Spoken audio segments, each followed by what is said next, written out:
November is a month filled with giving thanks and remembering our past. Today I'm joined by the commander of our Arkansas State ROTC unit, Lieutenant Colonel Brian Mason, inside one of the finest military science training facilities in the nation. Thank you for hosting us. Thank you, Chancellor. Colonel Mason, Arkansas State has such an incredible history and legacy with ROTC. The relationship between Arkansas State and the Army has been a very strong one since World War I.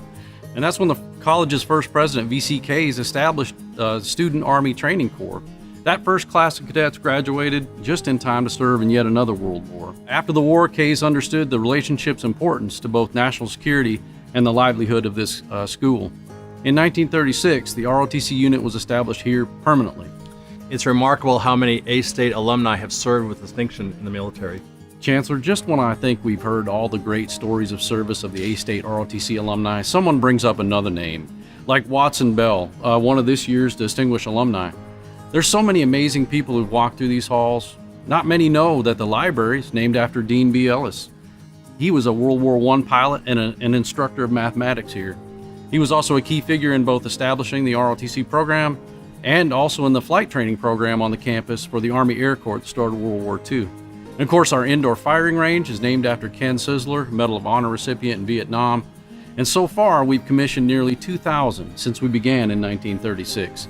And so many of them have distinguished themselves both in and out of the military, like Ambassador James Pardue, Major General James Simmons, Governor Beebe, Colonel Buddy Beck, and former A-State President Lieutenant Colonel Dr. Eugene Smith.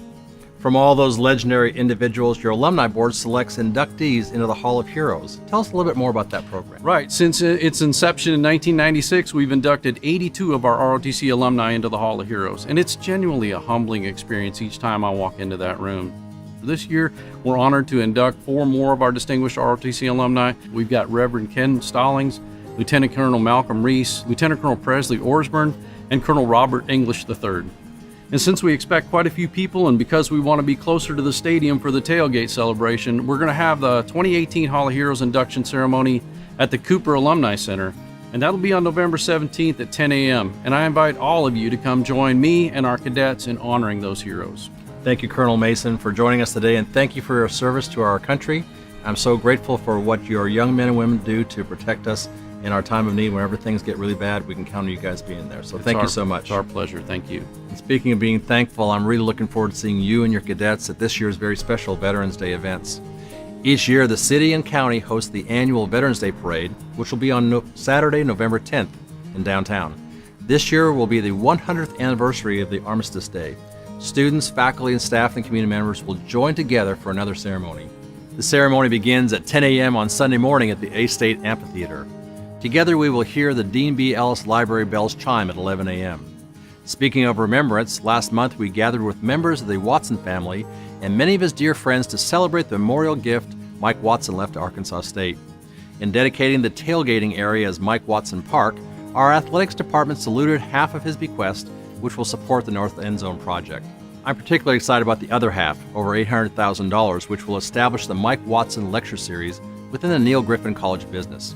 Mike had a passion for history, and he was integral to one of the most successful speaker events in recent years, Secret Service Agent Clint Hill's talk at Rice Hall on the 50th anniversary of the Kennedy assassination. We anticipate the inaugural speaker about this time next year. This semester, we've been blessed with other gifts to establish new community relationships like the Howell Center. Howell stands for Helping Our Wolves Learn, and it is a collaboration among our College of Education and Behavioral Science, local mental health counseling groups, and area special education programs. The center will have a range of outpatient services for children, adolescents, and adults. Many thanks to Dr. Kristen Johnson for her leadership on establishing this important outreach on our campus. When we serve our community, we are at our best. Speaking of our community, this month is the A-State United Way Drive. Dr. Karen McDaniel and Mr. Adonis Thompson are co-chairing this year's effort. We want to lead the pack by giving back to our Northeast Arkansas United Way. If you are a faculty member or a staff member, and if you set up a payroll deduction like last year, you need to renew it this year. For more information, go to astate.edu/UnitedWay. In October, my fellow Chancellor Deborah Frazier invited me to celebrate a new agreement between UACC and Batesville. We recognized the 22 articulation agreements for students at UACCB. It was a chance for me to also meet some future Red Wolves who were in attendance that day. We are now approaching 400 total degree programs across the Upper Delta. Stay tuned for more transfer news. Also last month, I was pleased to welcome Dr. Brian Terry as our inaugural Vice Chancellor for Enrollment Management, Arkansas State. Brian is considered one of the top individuals in enrollment management in the country, and he recently guided his current institution, UNC Greensboro, to a record freshman class and an overall record enrollment. He will join us on January 2nd, and I know he can't wait to start recruiting Red Wolves. Beth and I had a chance to visit members of A-State STEM faculty and students who are participating in the Arkansas Science Festival hosted by Little Rock Air Force Base as a part of their air show. We helped launch Howell and Scarlett to over 101,000 feet on one of Tillman Kennan's Arkansas Balloon Sat vehicles. What an exciting outreach to our future scientists in the state of Arkansas. Homecoming is tomorrow, and we welcome back to Jonesboro thousands of alumni. We'll honor 3 inductees into Arkansas State Alumni Association's Distinguished Alumni, Watson Bell, Rich Carville, and Jane McBride Gates. If you see them tomorrow at the Cooper Alumni Center or at the game with South Alabama, be sure to congratulate them. Well, that's it for this month's First Friday video. Remember, you can follow me at KDAMP on Twitter, but if you friended me on Facebook, I've started a new page to accommodate all the folks who want to keep up with things that are happening at Arkansas State. Look for my new public figure page. It's at KDAMP63 if you need to figure out where to find it. Of course, you can always email me at chancellor@astate.edu. All right, everyone, wolves up.